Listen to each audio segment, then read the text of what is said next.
Hi அனைவருக்கும் வணக்கம். நிறைய பேர் உங்கள் டவுட்ஸை வந்து கமெண்டில் பண்ணுறீங்க. அதை தான் ஒரு வீடியோவாக போட போகிறேன்.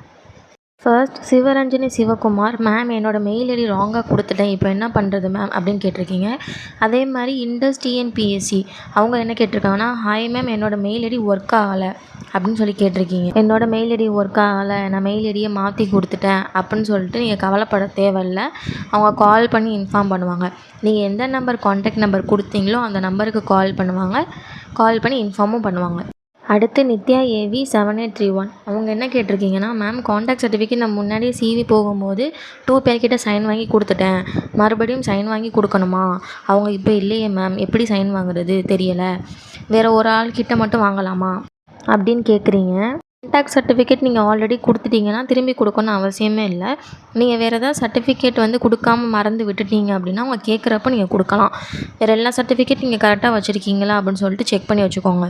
நெக்ஸ்ட்டு ஆனந்தராஜ் 1827 அவங்க என்ன கேட்குறீங்கன்னா, சர்டிஃபிகேட் வெரிஃபிகேஷன் முடிஞ்ச டைம் கொடுப்பாங்க, இல்லை உடனே ஜாயின் பண்ணணுமா அப்படின்னு சொல்லிட்டு கேட்குறீங்க. சர்டிஃபிகேட் வெரிஃபிகேஷன் முடிஞ்சோன்னா கண்டிப்பாக ஒரு 5 நாள் கிட்ட டைம் கொடுப்பாங்க. அந்த டைமில் உங்களுக்கு வேறு ஏதாவது திங்ஸ் வாங்க வேண்டியது இருக்குது அப்படின்னா அந்த டைமில் வாங்கிக்கலாம். இது மாதிரி உங்களுக்கும் நிறைய டவுட்ஸ் இருந்துச்சுன்னா கமெண்ட் பண்ணுங்கள், நெக்ஸ்ட் வீடியோ அப்லோட் பண்ணுறேன். நிறைய பேர் வீடியோவை சப்ஸ்கிரைப் பண்ணாமல் பார்த்துட்ருக்கீங்க, மறக்காமல் சப்ஸ்கிரைப் பண்ணிக்கோங்க. தேங்க்யூ ஃபார் வாட்சிங்.